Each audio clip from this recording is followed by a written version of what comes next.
একটা ভয়ানক কিন্তু একটা যুদ্ধ বলতে পারে। কারণ রাজনীতির রং সব জায়গাতে লাগা যাচ্ছে, কিন্তু আমাদের বর্ধিতে কিন্তু লাগাবেন না। এটা কিন্তু রাজনীতির নেতাদের উদ্দেশ্যে বলতে চাইছি। পলিটিক্স করুন, রাজনীতি করুন, ভাষণ দেন, সব কিছু করুন, কিন্তু আমাদের সেনা তথা প্যারামিলিটারি জওয়ানদের বর্ধিতে কিন্তু রাজনীতির রং লাগাবেন না। কারণ আপনারা জানেন, এই যে কেন্দ্রীয় বাহিনী নিয়ে বহু রকম কথা, লাঞ্ছনা, অপবাদ, অনেক রকম রাজনীতি নেতাদের মতলব সব রকম কথা শুনতে হয়। তার ফলে কি হয়? তার ফলে আমাদের যারা প্যারামিলিটারি অর্ধসৈনিক বল তাদের কিন্তু মোরাল ডাউন হয়। ইলেকশন কমিশনার এবং কেন্দ্রীয় বাহিনী একটা সিস্টেমে বাঁধা। সিস্টেম মানে আমাদের যে সিস্টেম, ভারতবর্ষের সিস্টেমের ঊর্ধ্বে কিছু নয়। অতএব এই যে সিস্টেম, আপনি যদি ইলেকশন কমিশনার হন, আপনি কিন্তু এসে এয়ারপোর্টে নেমেন না, হাত উস্কাতে পারেন, কোনো নেতা নয়, কোনো সেলিব্রিটি নয়। তাহলে আপনি কেন করছেন? এটা আপনাকে জবাব দিতে হবে। তার সঙ্গে সঙ্গে আপনি মন্দিরে যেতে পাবেন, আপনি মসজিদে যেতে পাবেন, আপনি প্রত্যক্ষভাবে প্রতিটা মিছিল মিটিংয়েও যাচ্ছেন এবং প্রেস কনফারেন্সে দাঁড়িয়ে পক্ষপাতিত্ব করছেন। অথচ কেন্দ্র বাহিনীর উপরে যেভাবে কথা বলছেন, এটা তীব্র লজ্জা এবং ঘৃণার একটা আসন তৈরি করেছেন। কারণ কি জানেন? একজন সেনাবাহিনী এবং প্যারামিলিটারি জওয়ান ঘর থেকে 1000 থেকে 1500 কিলোমিটার দূরে তারা পরিবার ছেড়ে ডিউটি করে, কিন্তু তাদের দুর্দশার কথা কেউ কি ভেবেছে? ভাবেনি। শুধুমাত্র একটু স্বস্তি, মানসিক শান্তি, মানসিক প্রেশার কমানোর জন্যে সে একটা ক্যারাম খেলে নিয়েছিল। ক্যারাম খেলা কি অপরাধ? অপরাধ নয়। সে ডিউটি অবস্থায় এই কথা হলো এবং তাকে সাসপেন্ড করলো। কেন? সাসপেন্ড করার অধিকার ইলেকশন কমিশনের নেই। সে একদম মুচি লেখা দিতে পারে আপনার ডিসিপ্লিনে ভুল। কারণ ডিসিপ্লিনের কথা যদি উঠলো, তাহলে বলে দিই, একজন সেনাবাহিনী এবং প্যারামিলিটারি জওয়ান কি করে জানেন? 11 মাস ট্রেনিংয়ের পরে তাদের দেশভক্তি শেখানো হয় এবং তাদের ডিসিপ্লিন শেখানো হয়। তাদেরকে আজকে কিন্তু তাদের মধ্যে কিন্তু আঙুল দেখিয়ে দেওয়া হলো। এটা একটা অত্যন্ত বাংলা তথা ভারতবর্ষের একটা লজ্জা বলতে পারেন। তার সঙ্গে সঙ্গে কি হলো? তার সঙ্গে সঙ্গে 7 জন জওয়ান যিনি ইফতার পার্টিতে গিয়েছে। আরে মন্দির মসজিদ, আমাদের ভারতবর্ষ সেকুলারিজম দেশ আছে, থাকবে এবং থাকবে। কারণ কোনো একজন সেনাবাহিনী যখন যাদের ছেলে এবং যাদের ফ্যামিলির লোক আছে তারা নিশ্চয়ই জানেন, ওখানে কোনো হিন্দু মুসলিম বিভেদ নেই, ওখানে কোনো সেকুলারিজম নেই, ওখানে কোনো কিছু নেই। কিন্তু আজকে এই বাংলার ইলেকশন ডিউটিতে সেটা দেখিয়ে দিল। প্যারামিলিটারি অর্ধসৈনিক বলের যে ডিউটি, সেটা নিশ্চয় জানে সিস্টেমের বাইরে কিছু নয়। কারণ সিস্টেম যেটা বেঁধে দিয়েছে তার বিরুদ্ধে কোনো রকম কথা আপনি বলতে পারবেন না, তার বিরুদ্ধে কিছু করতে পারে। ডিসিপ্লিনটা যথেষ্ট ওরা জানে, কারণ তাদেরকে ট্রেনিংয়ের মধ্যে শেখানো হয় এবং ইলেকশন ডিউটি আসার আগে তাদেরকে সেইভাবে পাঠানো হয়। আপনারা জানেন 2021-এর ইলেকশনে শীতলকুচিতে যে ঘটনা হয়েছিল, এটা তীব্র প্রতিবাদের নিন্দা জানিয়েছিলাম। কারণ এটা কিসের জন্য হয়েছিল, কী কারণে হয়েছিল, সেটা নিশ্চয়ই ইনকোয়ারি হওয়া উচিত। তার সঙ্গে সঙ্গে আমি একটা কথা বলতে চাই, এই যে বাংলার পরিস্থিতি করে দিয়েছে না, এটাতে বোঝা যাচ্ছে যে আবার কিন্তু শীতলকুচি কিন্তু চাইবেন না অমিত শাহ মহাশয়, আমাদের মাননীয় হোম মিনিস্টারকে বলে যাচ্ছি। কারণ এটার ভয়ানক উত্তাপ ফেলা হচ্ছে। এটা থেকে বোঝা যাচ্ছে একটা পক্ষপাতিত্ব করা হচ্ছে। সাধারণ মানুষের কাছে কেন্দ্র বাহিনীর একটা ভূমিকার একটা প্রশ্ন তুলে দিচ্ছেন আপনারা। কারণ এই ধরনের সিস্টেম বানাবেন না যাতে কেন্দ্র বাহিনীর ওপরে আঙুল তুলে সাধারণ মানুষ। কারণ সাধারণ মানুষের জন্যই কিন্তু এই কেন্দ্র বাহিনী। আমাদের কেন্দ্র বাহিনীর কাজ কি? কেন্দ্র বাহিনী হচ্ছে দেশ তথা সমাজের সুরক্ষা। মানুষ ভোটের ডিউটি কি? ভোট কিভাবে দেবে, কিভাবে তাকে সুরক্ষাভাবে ভোট দেওয়া হবে, প্রত্যেক মানুষ কিভাবে ভোট দেবে, কিভাবে মানুষকে সচেতনভাবে কিভাবে ভোটের কাউন্টারে নিয়ে যাওয়া হবে, ভোট কিভাবে দিয়ে ফেরত দেবে, তাদের কিন্তু ভোটের কিন্তু কাউন্টারের বাইরে ডিউটি। তবু কোনো নেতা নেত্রী বলছে, কি বলছে জানেন? বলছে কেন্দ্র সরকার দ্বারা কিন্তু ইলেকশনে পক্ষপাতিত্ব করছে, কিন্তু কেন্দ্র বাহিনী এখানে কোনো কিছু ফ্যাক্ট নয়। কেন্দ্র বাহিনী তারা সততা জানে, তারা নির্দেশ মানে, তারা ডিসিপ্লিন মানে। অতএব তাদের ওপরে কেন অঙ্গুলি তোলা হচ্ছে, সেটা একটা বড় প্রশ্ন। তার সঙ্গে সঙ্গে বলি, আজকে বাংলার যে স্থিতি পরিকাঠামো, কেন্দ্র বাহিনী যে ফেসিলিটি দরকার সেটাকে আপনারা দিয়েছেন। কোনো একটা দূর থেকে 14-1500 কিলোমিটার দূর থেকে বাড়ি পরিবার ফ্যামিলি ছেড়ে রাস্তায় ঘুরে বেড়াচ্ছে। অথচ তাদেরকে এবার জিজ্ঞেস করতে তাদের কিন্তু একটা অধিকার আছে, সাধারণ মানুষের সঙ্গে তারা ক্যাম্পের ভিতরে থাকে, সাধারণ মানুষের তারা কোনো তাল মিলাপ থাকে না, সাধারণ মানুষের কাছে যখন আসে তখন তারা একটা নিজের ভূক্ষেপ নিজের কথা একটা বলার চেষ্টা করে। যেমন বাঙালি, আমি যদি অন্য কোনো স্টেটে যাই, আমি বাঙালি সেখানে নন বেঙ্গলি স্টেটে গিয়েছি, সেখানে দেখা যাচ্ছে কি সেখানে কোনো একজন বাঙালিকে পেলে আমরা আব্বুক হয়ে যায় যে আমরা কথা বলবো, সেটা কি অপরাধ? সেটা তো অপরাধ নয়। তাহলে কেন এরকম করা চাই? ইলেকশন কমিশনারকে আমি অনুরোধ করছি এবং ইলেকশন কমিশনারকে পক্ষপাতিত্ব ছেড়ে আজকে বাংলার প্রতি যে হচ্ছে, এসআর নিয়ে যে হচ্ছে, বাংলাকে যেভাবে কুলুচিত করছে, এরও আমি তীব্র প্রতিবাদ করছি এই প্রেস কনফারেন্সের ইয়েতে। কারণ আজকে একটা ছোট্ট উদাহরণ আপনাদের সামনে তুলে ধরছি। একজন রামপুরহাটের জওয়ান আর্মিতে 27 বছর চাকরি করার পরে তার ছেলেকে ডিলেট করে দেওয়া হয়েছে, তাকে ডিলেট করে দেওয়া হয়েছে। তার সঙ্গে সঙ্গে গত কয়েকদিন আগে একটা প্রেস কনফারেন্সে বলেছিলাম, গৌতম রায় তিনি সিএপিএফে 24 বছর চাকরি করে, তাকে আজকে ডিলেট করে দেওয়া হয়েছে। সে 6 নম্বর ফর্ম নিয়ে যাচ্ছে, বলছে আপনার হয়ে যাবে, আপনার যথেষ্ট তথ্য আছে। কারণ কি, সে এখন জন্মগ্রহণ করেছে হিসাব মতো বলতে গেলে, সে নতুন ভোটার। তাহলে আমার একটা প্রশ্ন, আজকে যদি ভারতবর্ষের সরকার 2021-এ 2024-এ যদি সেই সরকার, ভারতবর্ষতে বাংলার সরকার যদি সেই ভোটার নিয়ে যদি সরকার বেড়ে থাকে, এই ভোটার যদি অবৈধ হয় এবং ডিলেট করা হয়, তাহলে সরকারকেও ডিলেট করা দরকার, সরকারকেও কিন্তু অবৈধ সরকার হিসাবে ঘোষণা করা দরকার। সেটা কি ইলেকশন কমিশনে করবে? সেই ব্যাপারে কোনো মুখ খুলছে না, নিজে আসছে, তালি বাজাচ্ছে, নেতাগিরি করছে। এটা কি ধরনের ইলেকশন? আজকে একজন সেনাবাহিনী এবং প্রাক্তন প্রাক্তন এক্স সিএপিএফের ওয়েলফেয়ার অ্যাসোসিয়েশনে আজকে বাধ্য হয়ে আজকে সেনাদের এবং আমাদের যারা প্রাইমারি আছে, যারা অর্ধসৈনিক বল, তাদের উপরে যেভাবে ব্লেম লাগানো হচ্ছে, এর আমি প্রতিবাদ করে আজকে কিন্তু আজ আমি এখানে বা আমরা সবাই একত্রিত হয়েছি একজন শুধু প্রাক্তন সৈনিক হিসাবে নয়, একজন গর্বিত ভারতীয় সৈনিক হিসাবে, যে নিজের জীবন দিয়ে দেশের সম্মান এবং দেশকে রক্ষা করেছে এবং দেশের ত্যাগ মানে কি সেটাও সে জানে।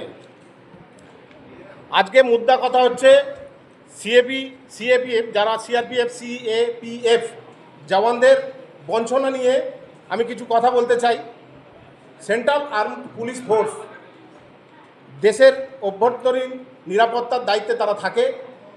সীমান্ত, শহর এবং জঙ্গলে সব জায়গায় তারা লড়ছে, প্রতিদিন জীবন তারা বাজি রেখে নিজের দায়িত্ব পালন করছেন। তবুও প্রশ্ন ওঠে একটাই, যে 60 বছর চাকরি করার পরেও তাদের কোনো সঠিক পেনশন আজও পর্যন্ত সরকার দিতে পারেনি। 2 নম্বর হচ্ছে, যেমন আমাদের আর্মির মধ্যে যে সমস্ত মেডিকেল ফেসিলিটিস আছে, যেমন মিলিটারি হসপিটাল, কমান্ড হসপিটাল, এদের মধ্যে সেই জিনিসটা আজও কোনো ঠিক হয়নি। 3 নম্বর হচ্ছে, যে সমস্ত ডিফেন্সে যারা চাকরি করেন, যেমন আমাদের সিএসডির যে ফেসিলিটি আছে, মানে ক্যান্টিন ফেসিলিটি, সেই ক্যান্টিন ফেসিলিটিও তাদের মধ্যে কোনো কিছুই নেই। অথচ আমরা একই ইউনিফর্ম পরি এবং আমাদের জীবনের ঝুঁকিও কিন্তু এক। তাহলে এই অধিকারের ক্ষেত্রে তাদের আলাদা কেন? তারা যে অধিকারটা যেটা তাদের পাওয়া উচিত, সেই জায়গায় তারা আলাদা কেন? এটা আমার প্রশ্ন। সরকারের কাছে এই বৈষম্য বন্ধ করতে হবে এবং সিএপিএফের জওয়ানদের জন্য ন্যায্য অধিকার দিতে হবে। 2 নম্বর আরেকটি কথা আমি আজকের দিনে বলা উচিত, এসআইআর নিয়ে আমি 2-একটা কথা বলতে চাই।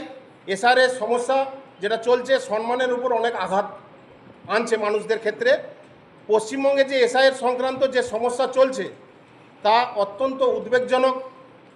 যারা 24 বছর, কেউ 20 বছর, কেউ 30 বছর ভারতীয় সেনা এবং সিএপিতে চাকরি করা এরকম অনেকজন জওয়ান আছেন, যাদের নাম ডিলিট হয়ে গেছে। এই ব্যাপারে অনেকটা ডিপলিভাবে আমার বন্ধু এবং আমার সহপাঠী আমার সুজয় বলবে এই ব্যাপারে।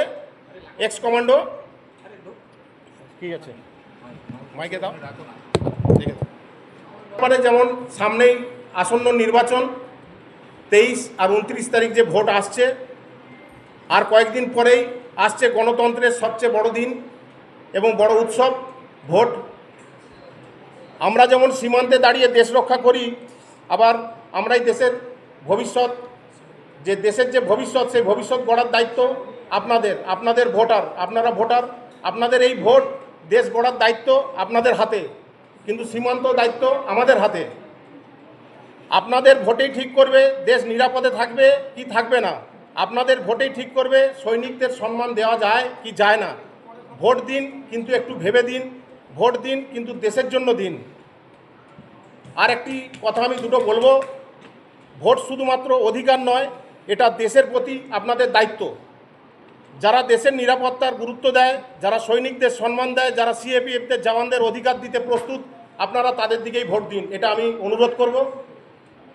আরেকটা আমি কথা আজকে প্রেস মিটের মধ্যে আমি বলতে চাই, জায়গাটা হচ্ছে দত্তপুর না, দত্তটা দাঁড়িয়েছে দীপাঞ্জন উত্তরপাড়া। আচ্ছা, আমাদের এটা পলিটিক্যাল একটা কথা ইস্যু তুলছি আমি। দেবাঞ্জন চক্রবর্তী, তাই তো, এনএসজি কমান্ডো, আপনারা অনেক সময় টিভিতে তাকে দেখেন। আমার বলার বক্তব্য, উনি বিভিন্ন জায়গায় বিভিন্ন ধরনের প্রেস মিট করেছেন এবং টিভির পর্দায় যেটা আমরা শুনতে পাই যে 18 বছর উনি যে সার্ভিস লাইফের ভিতরে উনি এনএসজি করে এনএসজি এবং আমাদের যে তাতে নাকি উনি সার্ভিস করেছেন এবং তারপরে 18 বছরের পরে উনি 35 ইয়ার্স উনি এনএসজির হয়ে কাজ করেছেন। তারপর তিনি অবসর নেন।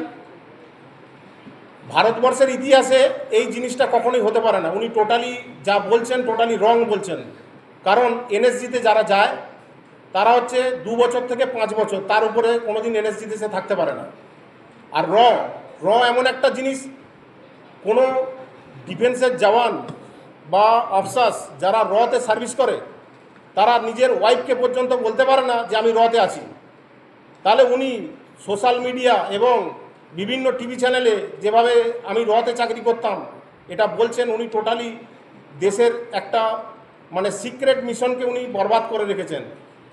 তৃতীয়ত, যারা 35 বছর যিনি চাকরি করেন, সেই 35 বছর চাকরি করা মানে আমরা যেটা বুঝি minimum rank brigadier and above rank ওনার হওয়া উচিত ছিল। কিন্তু আমাদের যারা ক্যাপ বেল্টে চাকরি করেন তাদের একটা নিয়ম আছে যে তার নামটা, যেমন আমার নামটা ধরুন তপন মহাপাত্র, আমি লিখব আমার আগে লিখব নায়েব সুবেদার তপন মহাপাত্র ইয়া সুবেদার তপন মহাপাত্র, পরে লিখব ব্র্যাকেটে রিটায়ার্ড। কিন্তু আমি কখনোই লিখতে পারি না উনি যে র্যাঙ্কটা লেখেন, কারণ ওনার র্যাঙ্ক লেখা উচিত ছিল কর্নেল, উনি মেজর, ইয়া উনি একজন সিপাই না একজন নায়েব সুবেদার না একজন সুবেদার, সেটা আজও পর্যন্ত আমরা জানি না। কারণ ওনার র্যাঙ্ক, এক মানুষের মৃত্যু হয় এবং এই জওয়ানদের যখন মৃত্যু হয় তার র্যাঙ্কটা কিন্তু মৃত্যু হয় না। তাহলে উনি র্যাঙ্ক কেন লেখেন না? উনি টোটালি মানুষকে একটা অন্ধকারে রেখে চালিয়ে যাচ্ছেন, আগামী দিনেও চালাচ্ছেন। আমি এর তীব্র বিরোধিতা করি। আরও উনি বিভিন্ন টিভি চ্যানেলের মধ্যে বলেছেন যে উনি এনকাউন্টার স্পেশালিস্ট।